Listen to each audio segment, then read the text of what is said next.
Шановні учасники сьогоднішньої дискусії, шановні гості, сьогоднішніх учасників не варто, я думаю, представляти, але кілька слів скажу. Доповідачем на сьогоднішньому заході є професор Шауль Штампфер, професор-емерит Єврейського університету в Єрусалимі, який впродовж тривалого часу займається ранньомодерною історією євреїв на території України і написав працю, яка стала класичним дослідженням із демографії євреїв, демографічних втрат євреїв часів Хмельниччини у 2003 році для спецвипуску журналу Jewish History. І через 10 років після неї написав її перероблену версію для журналу «Українських», де оцінив, спираючись на демографічні дані і на матеріали дотичних документів, оцінив приблизні демографічні втрати єврейського населення на території, охоплені повстанням Хмельницького. Дискутантом пана професора є професорка Києво-Могилянської академії, яку ми всі чудово знаємо, Наталя Яковенко. Ну і, власне, щодо регламенту, пан професор Штампфер виступатиме до 40 хвилин на співдоповідь Наталі Миколаївни до 20 хвилин, 25 хвилин, і потім ми матимемо десь близько півгодини на дискусію, на запитання. Professor Штампфер, you have about 40 minutes. I must apologize for speaking in English and not in Ukrainian. I'm not apologizing for being born in America. That happened. But I should have learned. But when I was born, the idea that I would be someday in Kiev and speak about Jewish history in the time of Khmelnytsky was fantastic. I have to still think about it and say that there are good things that happen in the world and that I can apologize for not speaking Ukrainian is a wonderful event. Had the world been better then, maybe I would have studied Ukrainian as a student as you study English. But when I was a student in the 70s, Ukraine was somewhere at the end of the world, past all of the walls. So, my apologies. I'm now, as I was introduced, an emeritus teacher of history. And sometimes I wonder what is the point of all of the work we do for history. And the research I did on the Jews in the time of Khmelnytsky is for me an encouragement to study history. Not because the information itself is so critical, the numbers, they're numbers. But today, more than in the past, there is a need to be able to study critically.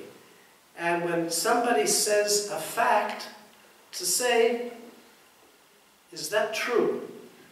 There is, in the media today, so much fake news, by accident or on purpose, that it is extremely important to think critically. And I'm not saying I'm an expert, but I try. And I think that what I found in the case of the Jewish people in the time of Khmelnytsky is something of a proof of the importance of not believing things just because they are written, but to ask the simple questions: what is the sources? What are the sources? What is the context? Does the story make sense? So, now the story. But first, one more introduction. I wrote a long article about this topic. And it would be quite logical to say, why should you come here, read the article at home? So there's certain things I will say here that I was not allowed to write in the article. One of them is how I came to deal with the topic. I never woke up in the morning and said, what a wonderful topic, to count how many Jews were killed or were not killed in the fighting of 1648. The topic, the story of my research is much more prosaic or much more practical. I've always been interested in numbers, how many, where, but I dealt mainly with family, how old were people when they got married, how many children did they have, and that was all. But I have a friend, Professor Moshe Rossman, who is a brilliant scholar, and he had to organize a conference on Ukrainian history and Jewish history. So he organized it, part of it, and the focus was going to be on the events of 1648, and there were a number of serious scholars who were supposed to come, and indeed who did come.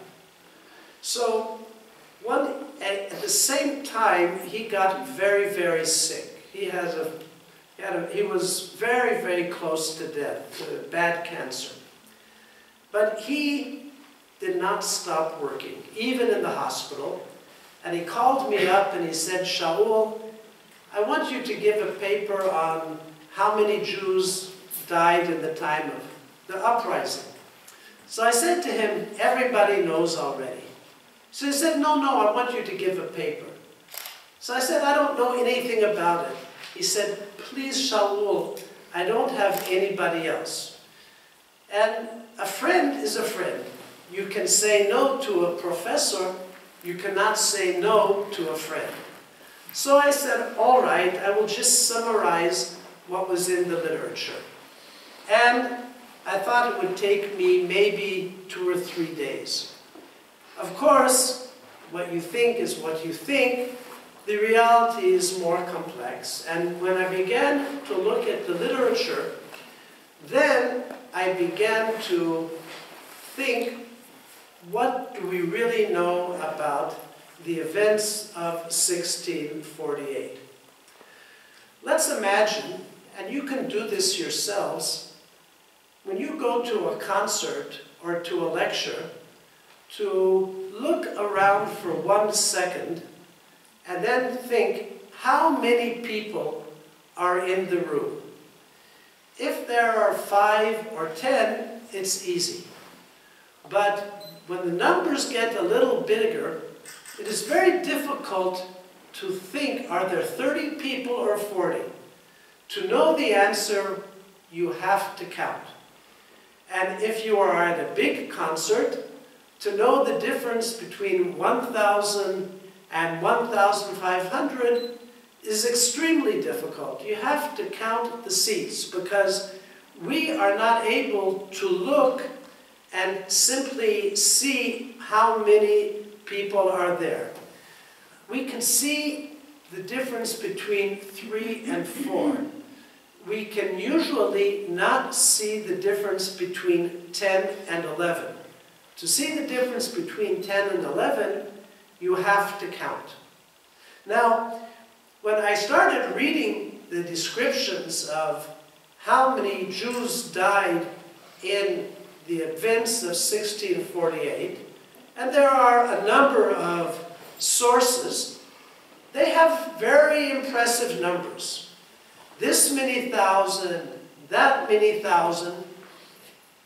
But when one begins to ask the simple question, how did they know, then it becomes difficult. When there is a war and people are fighting, bodies fall in all kinds of places. We know about the great heroes. I'm sure you've seen the paintings of the soldiers on the horses going into battle. But I have never seen a painting And if you have seen it, please tell me what happened the day after the battle. Who took all the bodies and buried them? How were they buried? And where? No great painter draws a painting of the day after. They all draw paintings of 5 minutes before. And the people who know the casualties are the people who dig the graves and put the bodies in the ground. But they do not always keep records. They do not always make a list. They certainly do not write down the names. And thus, the question of determining the number of casualties is very, very difficult. The problem becomes greater when the person who is writing the description is a great writer. We all know that there are some people with charisma. And a person who has terrific charisma, who can look in your eyes and has a wonderful voice, can very often say things that are not very intelligent, but if they say it effectively, many people will tend to believe this person. And we know so well the dangers of wonderful speakers who are able to excite a crowd by saying things that are really not to be accepted. The same problem exists in writing. The most used source of the events of 1648 is was a Jewish writer, Nathan Ganover, who wrote a very good, very well-written description of the events of 1648. If I was a teacher of literature, I would say, this is literature. It's well-written, it's organized, it's dramatic. He has the little details that make it very convincing. You say, oh, look how he knows everything. He also describes all the sides involved, so you feel that he has an objective point of view, and he has huge numbers of victims.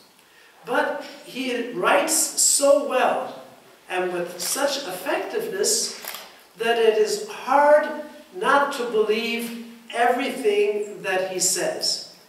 It's like a medical doctor who examines your body and says, here you have a problem, and here you have to be careful, and here I can help you. And I also think that you should vote for this political party. So, if we believe him about our heart and about our stomach and about our leg, maybe we should believe him about politics. And sometimes even very good medical doctors have very poor politics. But once we start believing, it is hard to say, in one area you are correct, but in another area you are not correct. The problem with Hanover was basically that he was a human being. A human being can only be in one place and in one time. He cannot be everywhere.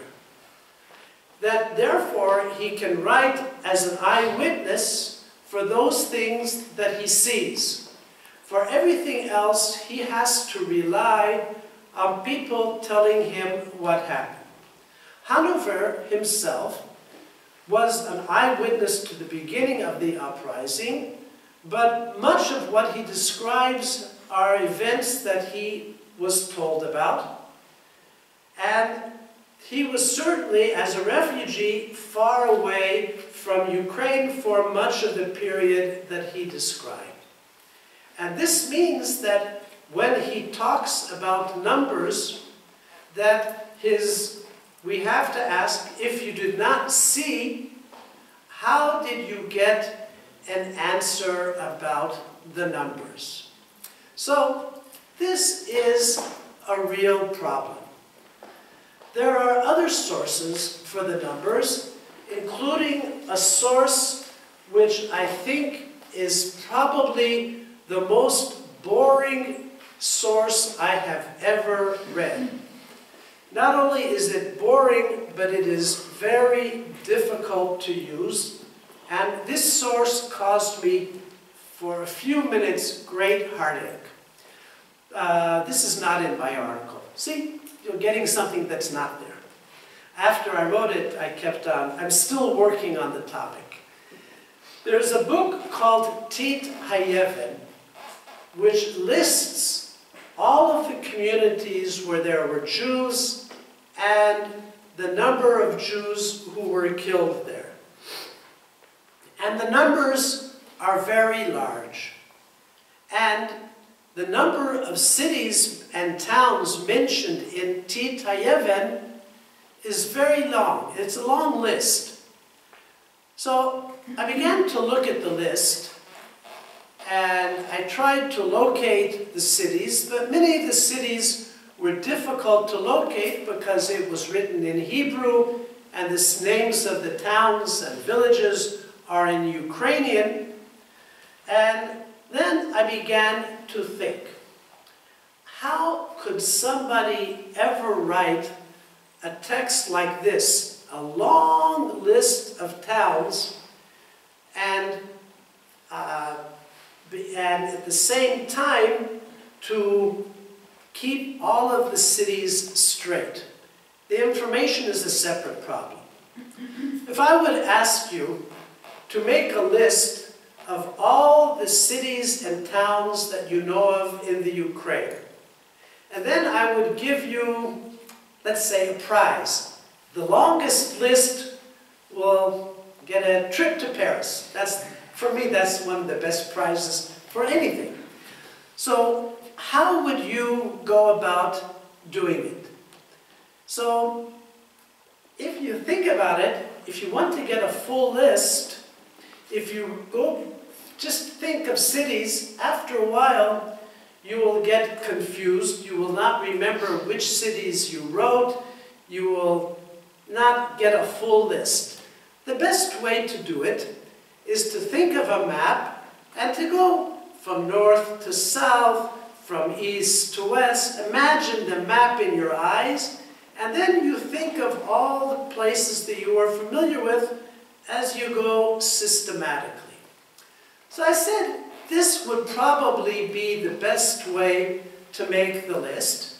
Maybe that is the way that he did it. Now, I have to reveal some of my many weaknesses. There was a very fine map of Ukraine that was made in the early 17th century. It was Beauplan. Okay, good. My memory is not so bad. So this was late at night, because I was a young student, and I took the map of Beauplan, and I took the list, and I said, if I take the list and go by the map, maybe I can identify some of the cities that people have not been able to identify if I just follow the direction on the map. And I began, and sure enough, he was going from the right to the left. That meant I had the key.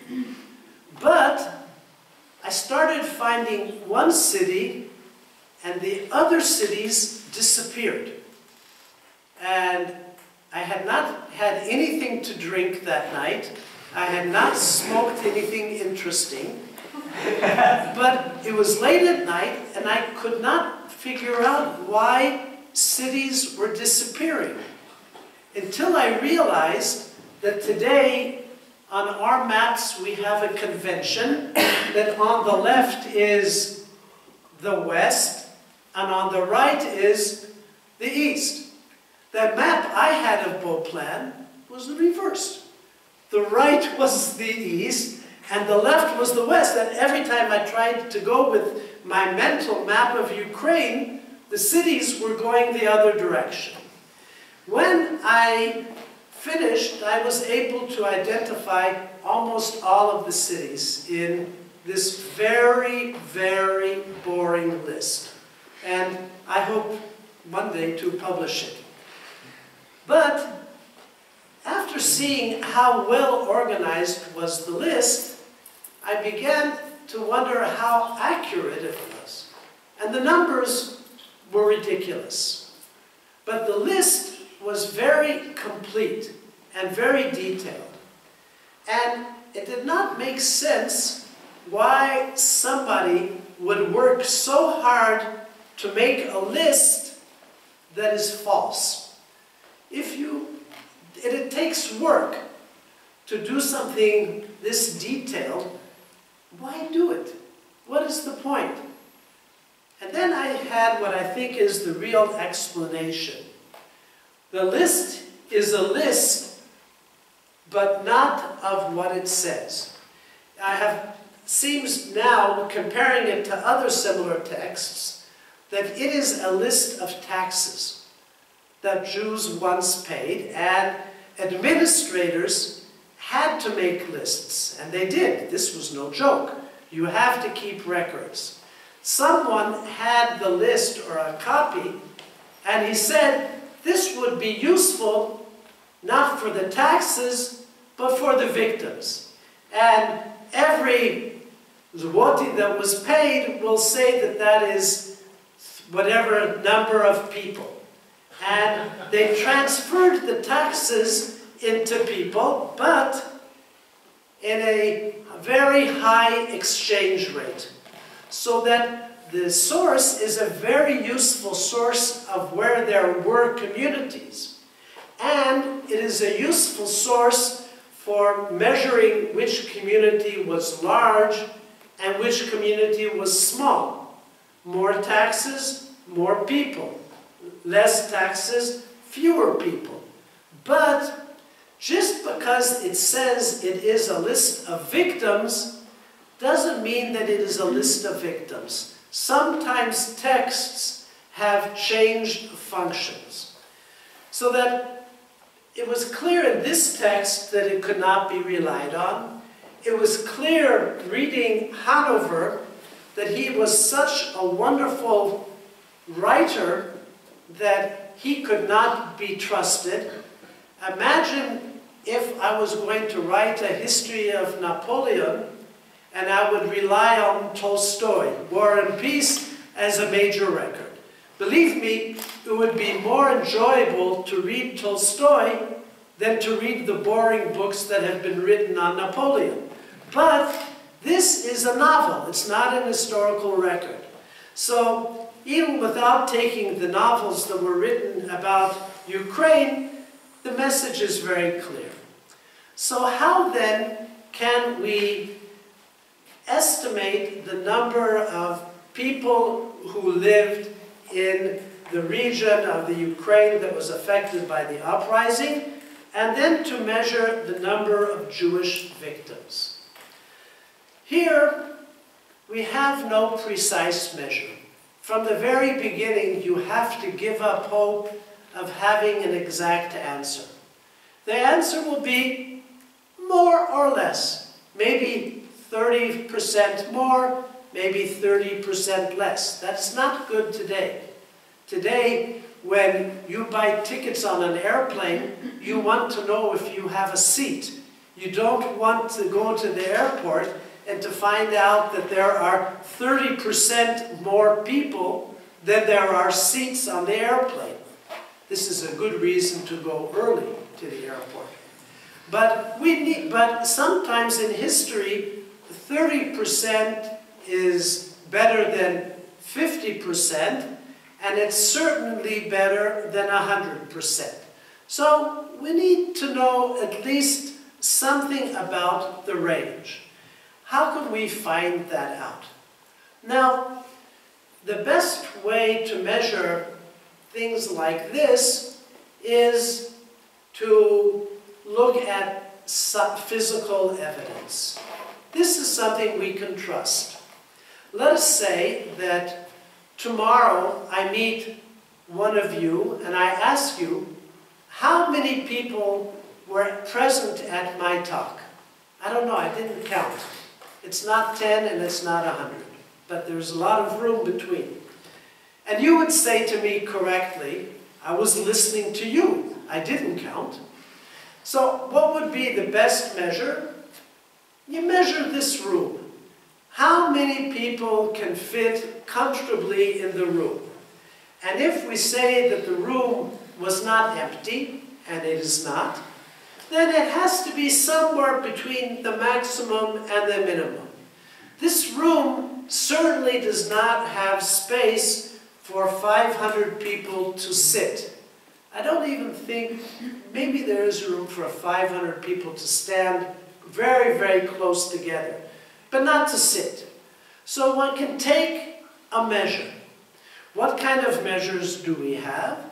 We have house measures, numbers of houses that were counted for the payment of taxes.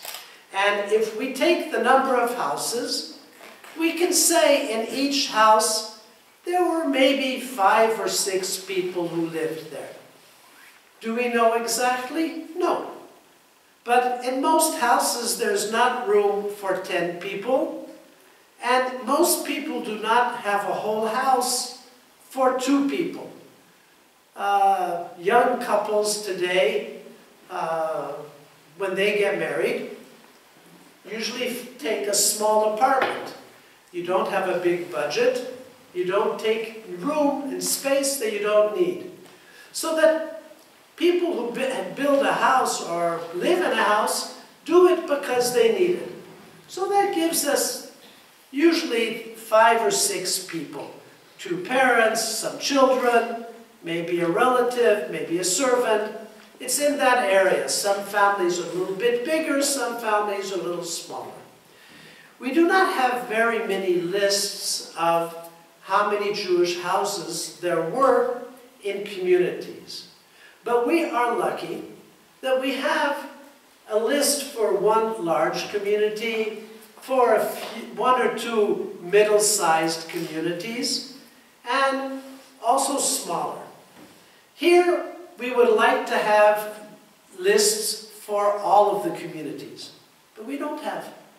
But if we have one large community, we can assume that other large communities were more or less the same.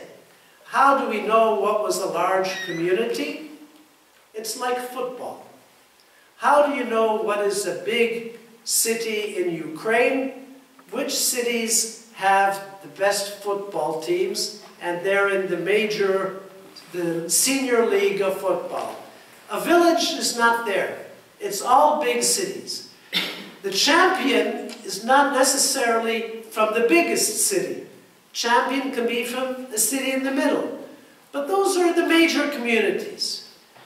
Then, the same thing in the Jewish community. Now, that does not mean there was Jewish football, but you had Jewish rabbis. Most rabbis are Jewish. Now, if you take it the places where there were famous rabbis, these are usually the large communities who can afford to bring a famous rabbi to be there. So we know more or less which communities had famous rabbis. Then we can estimate roughly how many Jews were there, the same for middle-sized and smaller. When we do take all of these steps, then we find an interesting fact. Many authors, or some authors, claim that the number of Jewish casualties was 80,000, 90,000, 100,000, 150,000. But if we count the houses and figure out how many people could live in the houses, then we get a number which is basically maximum 40,000 of Jews for all of the Ukrainian lands. And this makes sense. There were no huge cities. There was no industry. The big cities were not so big by our standards today. The economic opportunities in the 17th century had their limits. This number is a reasonable number. Any number larger than that would have assumed that there were cities that were half Jewish, and this could not have been. This would have been so strange, people would have talked about it, and they didn't. 40,000 is already a reasonable number. Maybe it was 50, maybe it was 30, but this is the region. I recently calculated how many Jews there were in the Polish-Lithuanian Commonwealth, which included the Ukrainian lands, in 1600. 1600, I think there were about 60,000 Jews everywhere in the Polish, Lithuanian, Ukrainian lands. 60,000 is a lot. That is equal to all the Jews that were at that time in France, Germany, Austria, Bohemia, Moravia. That was the same number, more or less east and west. So in 1648, it was probably already maybe 80, 90,000, 100,000. 40,000 in Ukraine is possible. Then when we calculate the number of Jews who were refugees and came back, and the number of Jews who converted, the number of Jews who were sold as slaves, and the number of Jews who died of hunger or of illness, then we get to a number of victims which is probably around 10,000, 14,000, which is, even one person is a tragedy. We do not like the death of even one individual, but this is a far smaller number. And I want to conclude with two reasons for the number. One is that the Jews, when they saw the dangers, most of the Jews ran away. A very large number of victims means that the victims were silly when they saw the danger and did nothing. And they were not silly. They ran away. In the time of Hitler, there was nowhere to run. Hitler, the army moved so fast and so completely controlled, there was nowhere to go. But this was not Ukraine in 1648. Secondly, Khmelnytsky had bigger problems than the Jews. I don't think it would be correct to say that he liked the Jews. I don't think would be precise. And he had his reasons. And there were places where many Jews were killed. But there were also other places where Jews paid money and they were not killed. Hitler was fighting the Soviet Union. And what did this crazy person do? He took so many trains to take the Jews to Auschwitz. What should he have done with these trains? Taken food and guns to the soldiers on the front. He took away trains from the front to send Jews to Auschwitz. This is a person with an obsession. Khmelnytsky was not a person with an obsession. He had an agenda of freedom for the Ukraine. He had events on the way, but his goal in life was not to kill the Jews, and he certainly would not have risked the freedom of Ukraine to kill a few more Jews. We're not talking about anything similar. It's not small, it's not early, it's nothing. It is a totally different situation. So the Jewish community in much of the Ukraine was eliminated for a period of time. But what is most important is what happened afterwards. The Jews came back. They knew more about the Ukraine than I do, and they knew probably as much as you do. And if they came back, what were they saying with their feet? And the feet say the truth, where the mouth does not always say the truth. Feet say the truth. They came back because they felt this is a place where they could live and bring up a family.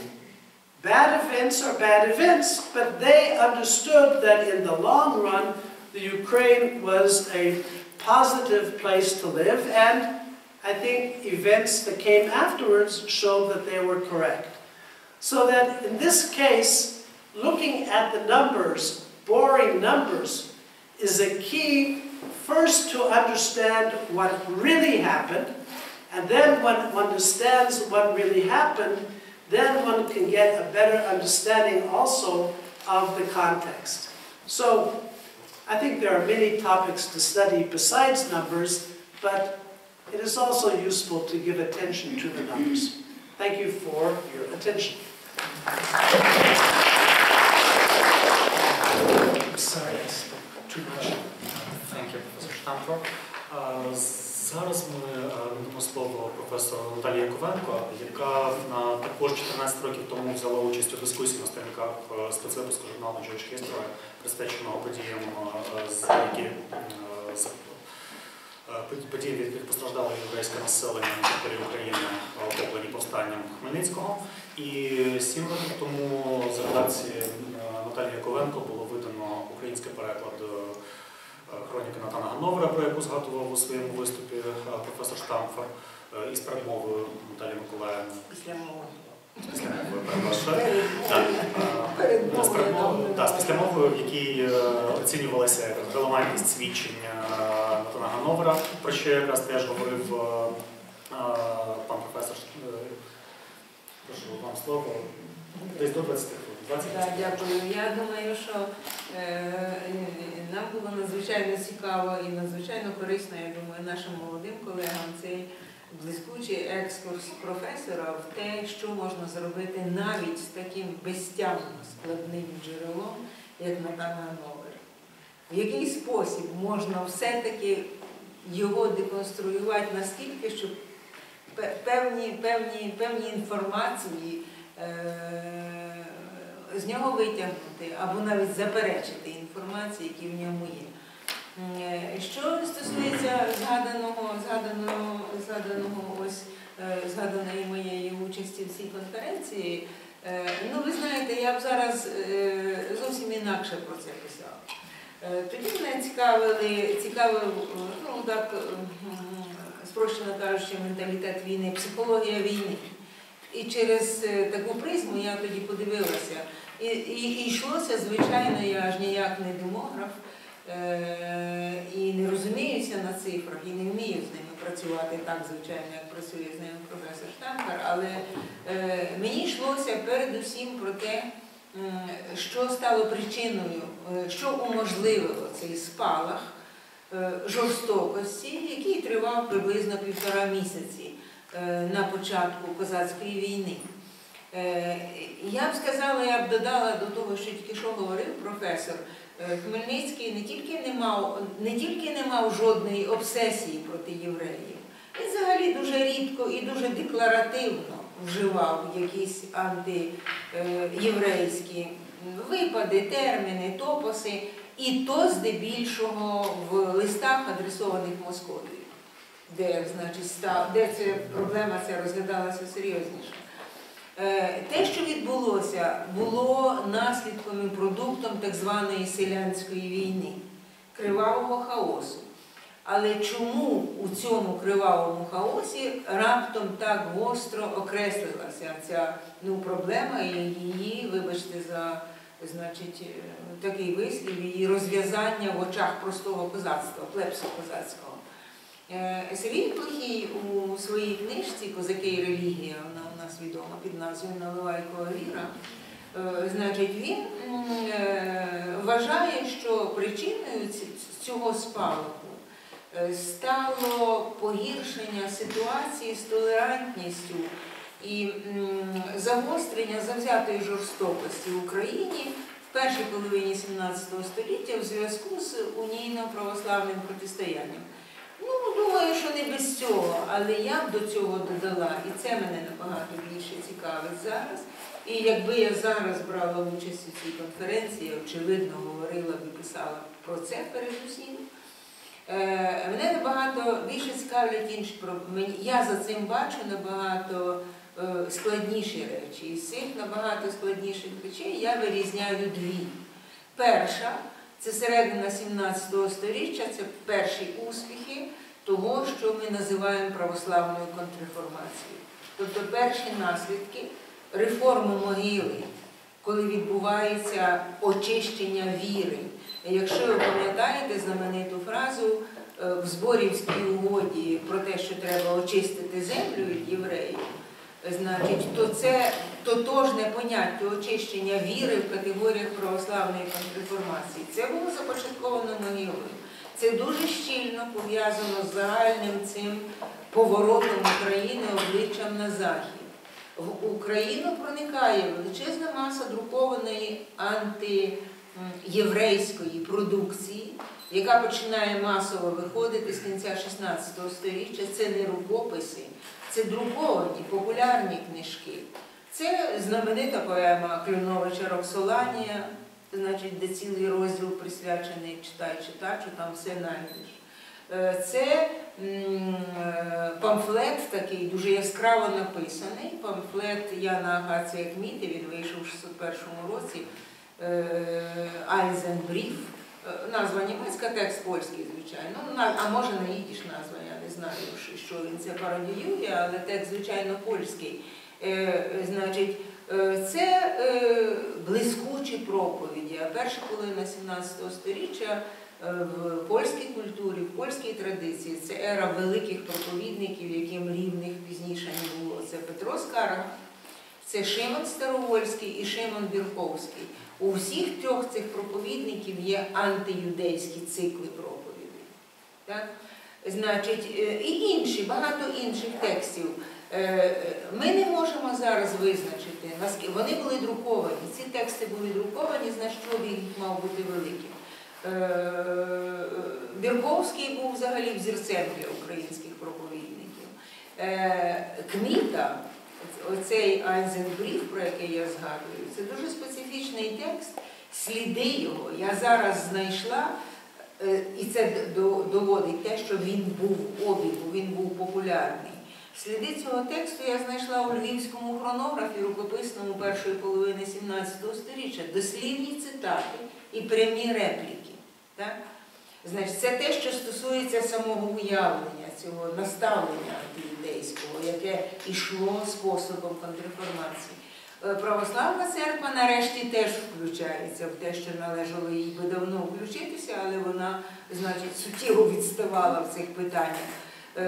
Знаменитий собор Київський 1640 року, де ухвалено заборону жінкам служити у євреїв, це нічого не більше, як ухвала 4-го Латеранського собору 1215 року. Тільки з такою, значить, деякою паузою, м'яко кажучи, припустимо.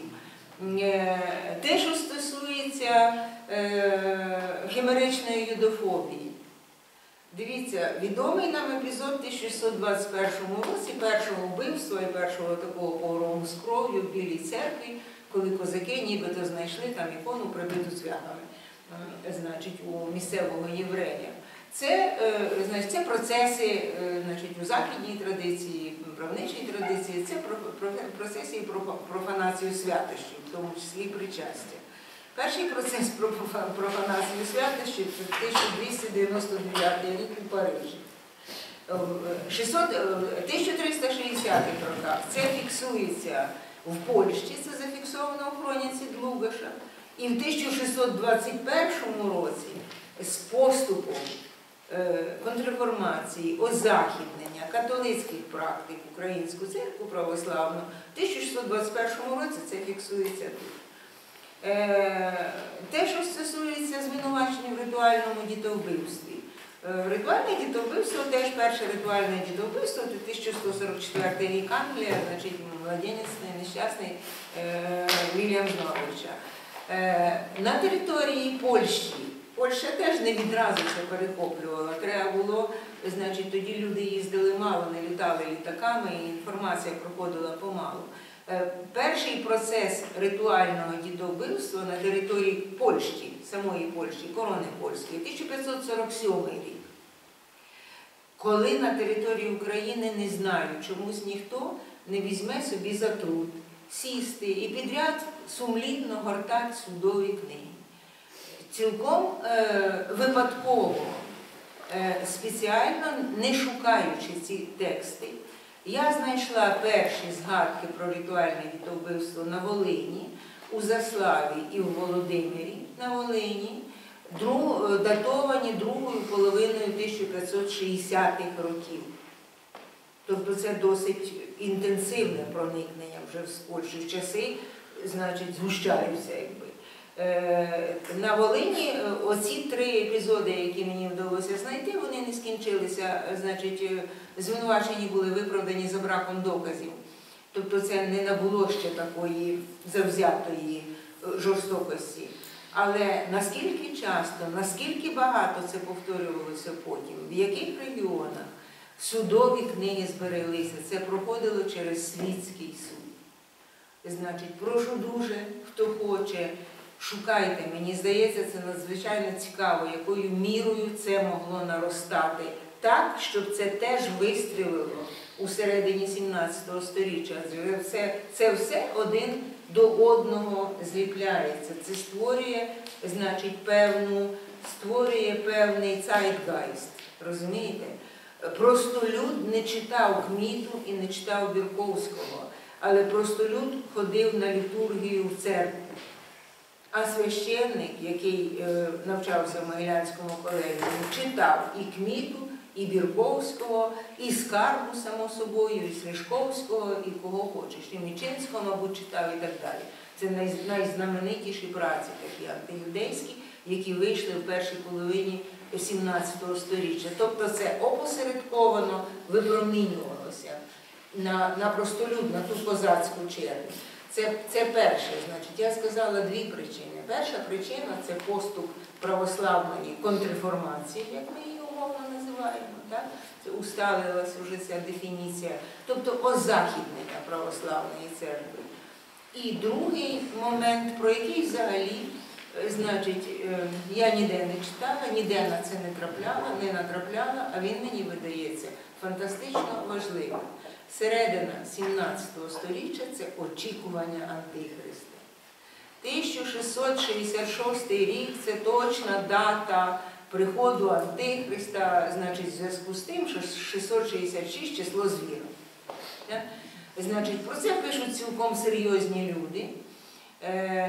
А серйозні люди, ну, скажімо, про це на повному серйозі пише Корнелій Аляпіде, фламандський єзуїт, екзегет, який в Києво-Могилянській академії був авторитетом номер 1 богослів'я. Вони вивчали Біблію за Корнелієм Аляпіде, і за Корнелієм Аляпіде Стефан Яворський свої богословські трактати писав, Галятовський писав за Корнелієм Аляпіде і так далі. Розумієте? Значить, вони це читали в Могилянському колегіумі, транслювали своїм слухачам, коли вони, значить, роз'їжджалися, умовно кажучи, по своїх парафіях. Про 1666 рік, пише португальський єзуїт Антоніо Вієйра, я його слідів в українському обігу не простежила, не виключено, що вони теж були, бо це дуже популярний богослов Вієйра. Значить, теж цього часу. В який спосіб? 666 рік ще далеко, але Антихрист має народитися.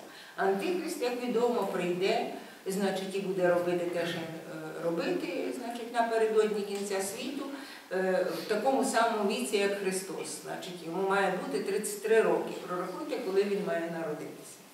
Нескладно прорахувати.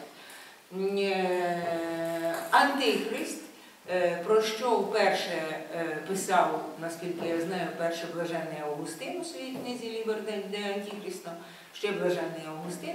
Антихрист народиться з єврейського племені, з коліна Данового. Його мамою буде єврейка, батьком буде диявол. Значить, і далі все середньовіччя працює на те, щоб зв'язати євреїв з Антихристом. Успішно працює. Так от, що з цим дата народження Антихриста, якщо кінець світу передбачався в 666, 1666, то дата народження Антихриста має падати на 30-ті роки. Так? Значить, є дуже цікава річ, апокриф є, галицького походження, новина з угорської землі. Причому аналогічна новина з угорської землі є німецькою мовою в німецькому середовищі. Значить, це була якась європейського характеру така річ апокрифічна. Та, що українською мовою, в українському перекладі, значить, вона оповідає, що Антихрист народився в 34-му році. Уже народився, значить, мама його чисто за блаженним Августином, мама його єврейка з коліна Данового, батько його диявол, ну що він там почав робити, тільки народившись, значить, це вже діло 10, різне почав робити. Значить, наскільки ми не знаємо, наскільки був текст, цей апокрифічний текст знав Франко, він його опублікував в своєму 4-томнику апокрифів.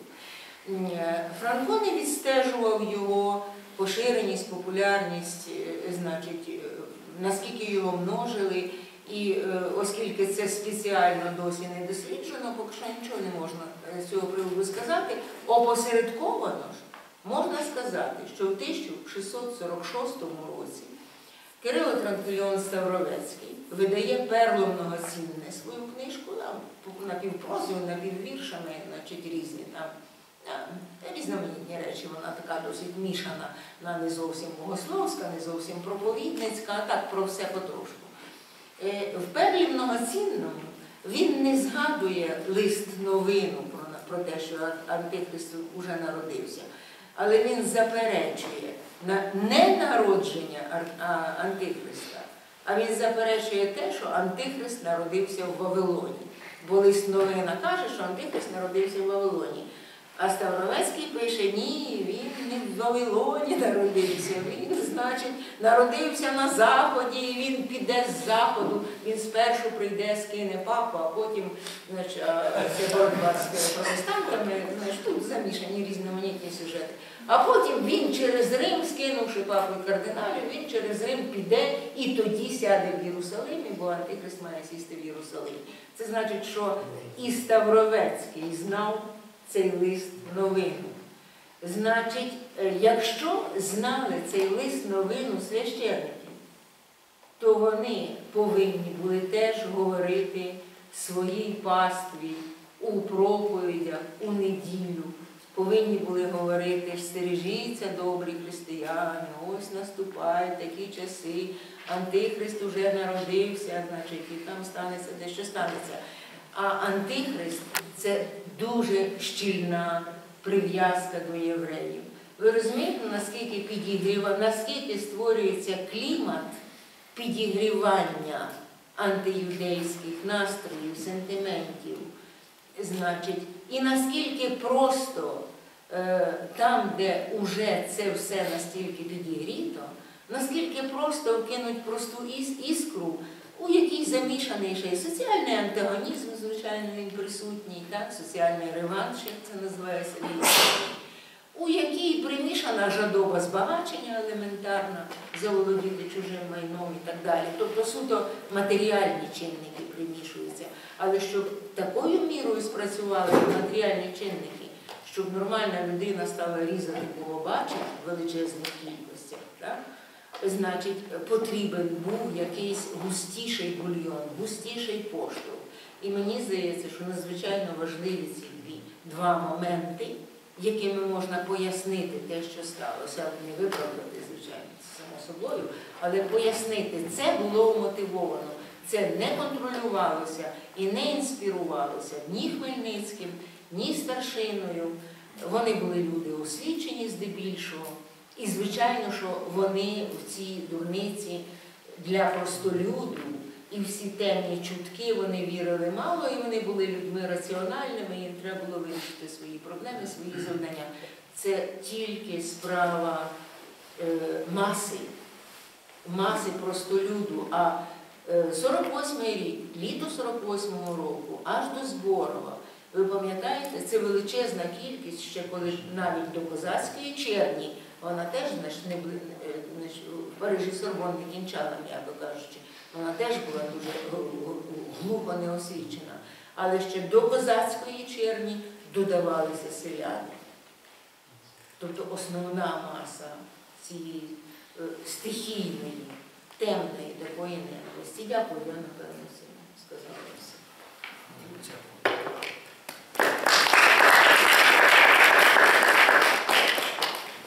Дякую, Наталя Яковенко.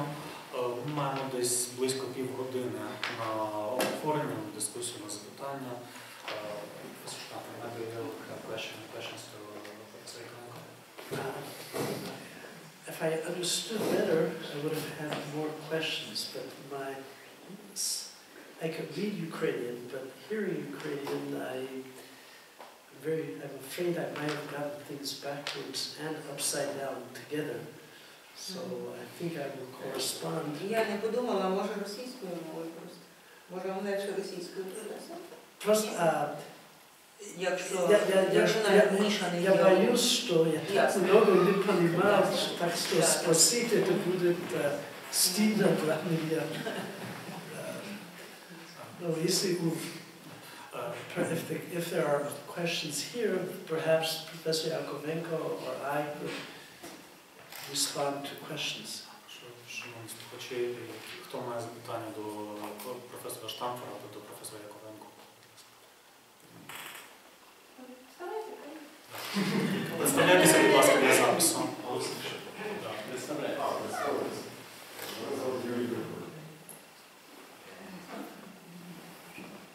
Ще щось додати, чи достатньо мені прізвище?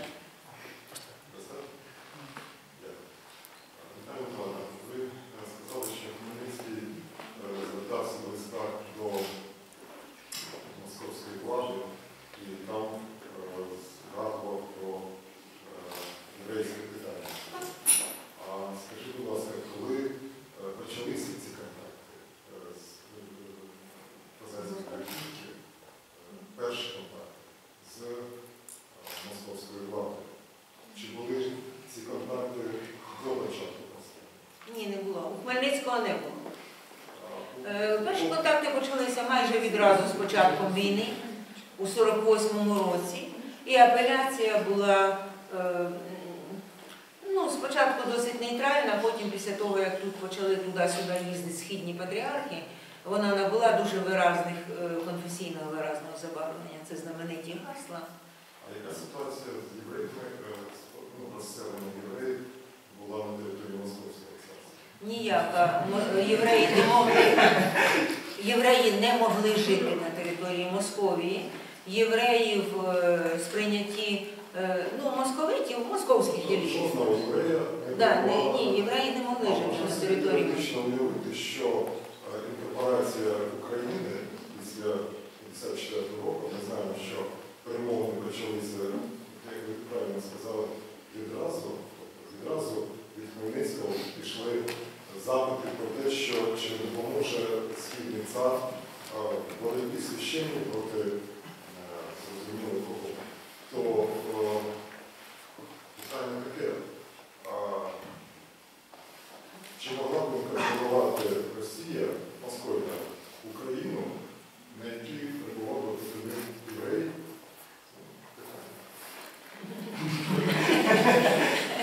Я не знаю, що могло бути, якби могло бути. Я знаю, що Московія середини 17 століття вже виробила доктрину, яка була остаточно затверджена на соборі 666-67 року, що Москва – це єдине в світі православне царство.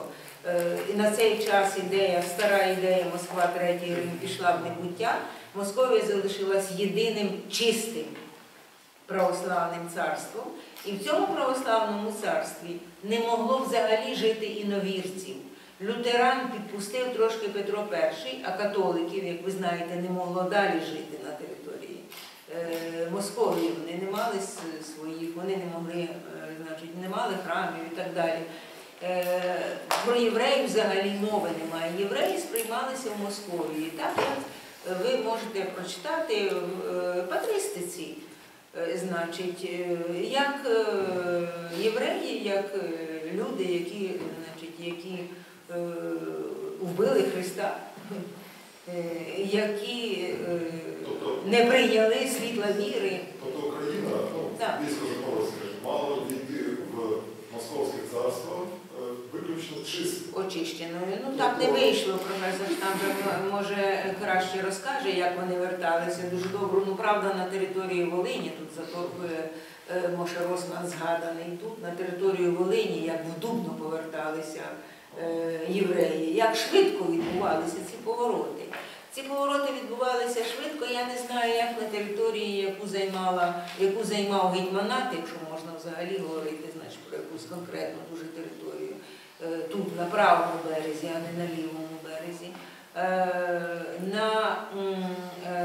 На ці території просто можна подивитися і порівняти, і це швидше, значить, і набагато краще зробив би професор, наш гість, ніж я, бо я такими речами не займаюся, але є податкові, не реєстри, а реєстри втрат, власне. Є реєстри димів, які реабілітують власників, які не можуть платити податок, шляхтичі.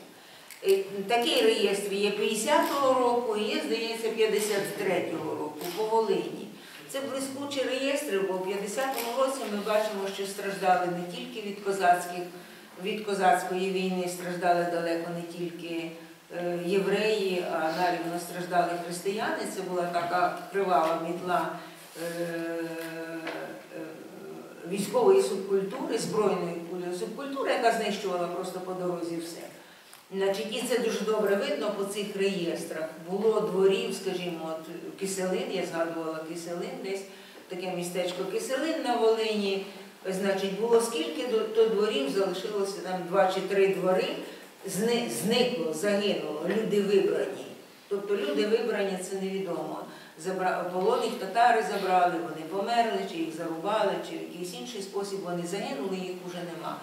Значить, і в цьому Киселині вибрано, щезло 17 єврейських і 18 чи 19 християнських. Тобто практично порівну. І в 53-му році, після того, як вже була пауза у війні після Берестецької битви, після 51-го року, як повертаються ці дими, як збільшується кількість димів, це означає, що люди повертаються, в тому числі і євреї. Що Волинь не війшла? Ну, Волинь не війшла. Я не знаю з Гетьманщиною, як.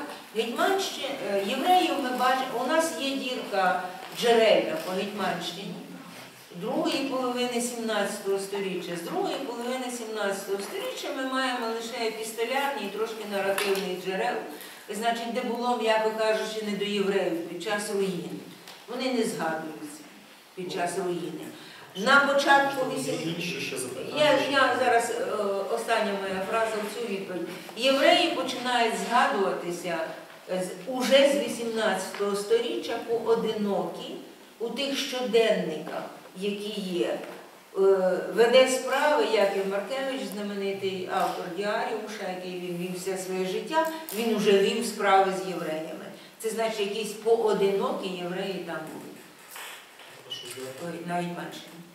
Я пару коментарів скажу від себе, оскільки викладаю курс історії євреїв України. Є така джерельна публікація, де зібрано матеріали, в яких згадуються євреї на території Російської імперії станом на початок ХХ століття. Зібрано матеріали, починаючи з античного часу, від перших згадок про євреїв у Криму і закінчуючи... В українському Криму? Так, на території Російської імперії. Видання зроблено на початку ХХ століття і було охоплено всю територію і на югі Росії. Називається воно «Регістри і надписи», і в цьому виданні згадується, вміщено низку документів з архіву Юго-Западної Росії, зокрема, де згадують з кінця 17-го по 1775 рік, по перший поділ Польщі, коли вперше опинилася у складі Росії єврейська громада, де регулярно з кінця 17 століття до 70-х років 18 століття є регулярно з інтервалом в кілька років з території Гетьманщини висилаються євреї, які незаконно поселилися на прикордонні. Так, тому що не можна. По закону, оскільки Гетьманат був частиною вже Російської імперії в 18 столітті, по закону вони не могли там жити. І вони дійсно в питомій російській території вони не могли жити, там дуже жорстка була політика щодо всяких іновірців. І особливо Окрім мусульман, які толерували? Мусульман толерували і лютеран. Лютеран толерували і мусульман. А територія гетьманату, де-факто вони жили, де-юре вони не мали права жити, тому періодично, якщо виникали якісь ексцеси чи претензії, значить, їх висилали. Це регістри, складені цим єврейським істориком.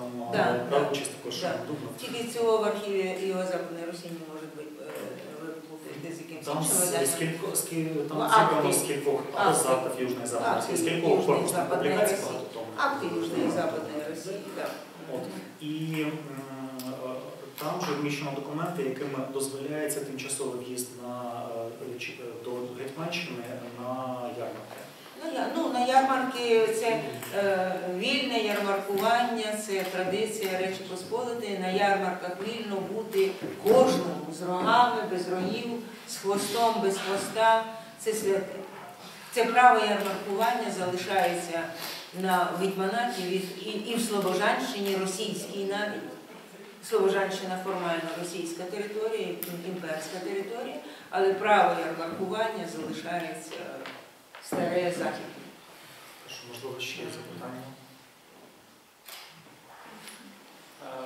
I have a question. My name is Nazar Biletsky. I have a question for Professor Штампфер. It's about Yevan Metzula. You know that there is a passage there when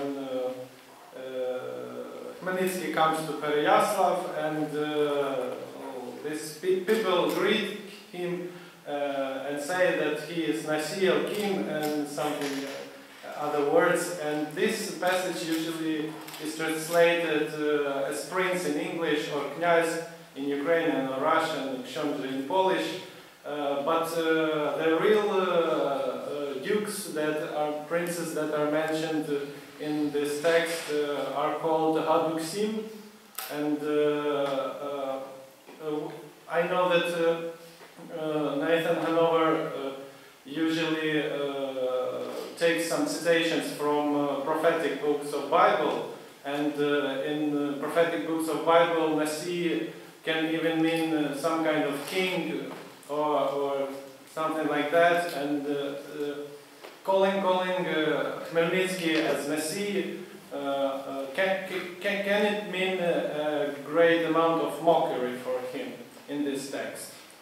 Я добавлю до цього, як звучить титул Вишневецького в єврейському тексті. Як в перекладах, я знаю. I've said this once or twice when I was in Kiev, and I will say it again, something I do not like to say. That is, I have to look at the text again before I can give you an answer. There are some people who have everything on their fingers, but my fingers don't give me an answer. So you are really welcome to write me a letter. Professor Chernovenko has my email address, and really write me, and I will look, and I will think, and then I will tell you what my opinion is. But I can't do it just like that. I'm sorry. I see. Thank you very much. Ще запитання. Є у нас запитання до Наталі Миколаївни. Наталя Яковенко, ви згадували про перші судові справи, які випадково знайшли з приводу кривавого наклепу. В привілеї євреям, привілеї Богослава, і потім списаному з нього, по суті, там, з деякими змінами привілеї Вітовта євреям князівства Литовського. І обидва ці документи були, по суті, списані з привілеєю євреям Відня 12 століття. Згадується заборона кривавого наклепу. І в привілеї Вітовта передбачається у разі доведення неправомірності наклепу покарання тим, хто робив наклеп, покарання, яке було б відповідним тому покаранню, яке міг отримати неправомірно обвинувачений єврей. То моє запитання стосується того, чи були якісь наслідки з тих документів судових справ для тих, хто обвинувачував євреїв? Ні, не було. Це кінчалося мирним погодженням. Це так зване мирне погодження посередництво. Воно знімало всі проблеми і всі привілеї. І я не знаю, принаймні з тих описів польських процесів про ритуальне вбивство, я так само не знаю епізодів, де відбувалася ця зворотня дія права. Я думаю, що це декларативна була зворотна дія права, і що в той чи інший спосіб, значить, якщо це доходило до вищих інстанцій, євреї не бували виправдані. Знаходилися завжди докази для їх звинувачення. Якщо це погоджувалося на рівні нижчих інстанцій, в магістратському суді, в замковому суді, то там все це було набагато простіше. Випили могарич, значить, один за одного поручилися і сказали, я тобі відпускаю, найбільше це залізти під стіл і згідно з Литовським статутом сказати, і згідно з Саксонським зерцалом, сказати, я на тебе брехав, як опес. Це формула, це офіційна процедура вибачення. Треба залізти під стіл і від тіля сказати, я на тебе брехав, як опес. А звертання, ви розумієте, що членами міської громади євреї були реально повноправними. Де юре вони не могли бути громадянами міста, бо громадянином міста міг бути тільки християнин. Де-факто вони були громадянами міста. Реально вони брали участь в розкладках, вони брали участь у всіляких там ексцесах, оборонах міста і так далі, і так далі. І в книжках руськомовних, не латинськомовних Західної України, як ми її тепер називаємо, міських, значить, а в руськомовних замкових волинських, бо тільки вони збереглися, київських, подільських немає, не збереглося. І в міських книжках звертання до євреїв і в третій особі описати єврея в якійсь процедурі, це звертання до нього ваша невірність, а описати його в третій особі такий-то його невірність. Тобто навіть ця формула показує, значить, досить спокійний градус взаємності. Дякую. У меня два вопроса, с вашего позволения, по-русски. Профессор Штампфер знает, что я могу и по-английски, и могу на иврите, но так, чтобы, возможно, больше людей понимало этот вопрос. Я не специалист в этой области, но меня интересует такой аспект, как методология. Поскольку я слушал вас внимательно, профессор Штампфер, у вас, по-моему, может, прослушал, по-моему, не прозвучало, кто предпринимал до вас попытки попробовать демографически изучить этот вопрос и установить, сколько было еврейских жертв во время Хмельниччины. Такие попытки, как известно, предпринимались и со стороны еврейских историков, и со стороны украинских историков. Я не специалист в этой области, насколько я помню, со стороны еврейской можно, например, называть профессора Шмуэля Этингера, со стороны украинских, к примеру, если я снова ничего не путаю, Зенона Когута. Ярослава Поленского. Это как минимум 5-6 историков в целом, которые пытались как дать эту оценку. Как мы поняли, какова ваша методология, да, в целом? Какова была их методология и с вашей точки зрения, как вы оцениваете их методологию? Отличалась ли она принципиально? И вопрос к профессору Яковенко. Мы сегодня упоминали украинский перевод хроники Натана Яковенко, наверное, важнейшей хроники. Украинский переклад, украинский перевод, да. Украинское видание. Украинское видание. Вот я хотел сказать, что украинский перевод, он украинский в смысле, да, что он на украинский язык, но сделан он, увы, с русского. З російського, польського, англійського. Да, то есть это сложно. Російського, англійського, польського і заглядання у французького. Так, но головне, що без єврейського тексту, без єврейського тексту. без значит, текста еврейского. Вот. Вопрос, с вашей точки зрения, можно продолжать пользоваться этим изданием, или все-таки было бы здорово, если бы кто-то это перевел? Это вопрос заплаченный. Ну, это практически. Я не знайшла. Професор довше буде говорити, а я коротко вам відповім. Я шукала. І я не знайшла людини, яка б знала равінічний гебрейський. Це ж гебрейський навіть не гебрейський, значить, священних текстів. Це гебрейський равінічний 17 століття. Може тепер вже такі фахівці з'явилися? Я нікого не знайшла. With regard to other attempts to calculate the number of losses, this is not very modest what I will say, but it's the way I see it. Most researchers simply took the numbers that were stated and quoted one person or another and said, this looks more reasonable. Ettinger, who was my teacher, he studied the process of the settlement of the Jews in the Ukrainian lands, and he stopped just when it began to be interesting. He did not deal with the events of 1648. So I think I'm the only one who really got in the mud, in the dirt, to try and find exactly how many Jews were there, how many Jews came back. I don't think anybody did it, and when I saw how hard it was to do, I think they were right. It is a lot of work.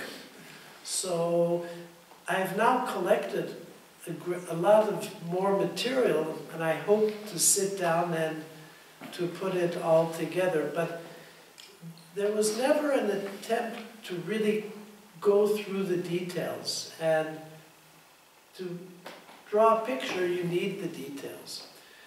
With regard to the question on Nathan Hanover, I don't think there is a need for a new translation. What is needed is to have a very careful analysis of the book and all of the sources of Hanover. Now, there was a graduate student who started to do a doctorate and on this topic, and he said that he had very interesting results about the sources of Hanover. But then he was very intelligent, and he realized there are no jobs in Israel in history, so he started to study computers, and now he is a very happy programmer who can feed his children. But I don't know anything about the sources of Hanover because he stopped in the middle. But he did say that it was very interesting. So if somebody wants to continue, good luck.